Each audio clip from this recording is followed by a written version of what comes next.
sef bacon met de geen heen dus. Wel, smisje Jan Modestan. Rukig mi aan de Stornwag, svoken mi aan niche aan de kanatuurloos. Hebben nu de film aan de Brody Ferry, de Mulballigen J. Dus smien naar dofje dat je gewoon deel. Een boering wie ze bacon toch met een trainige en hakkesje met een kalmak.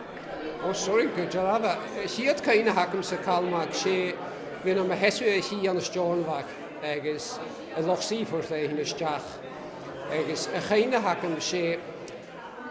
Wat op de kaartje van Lochsievoort aan de jaren gedaan.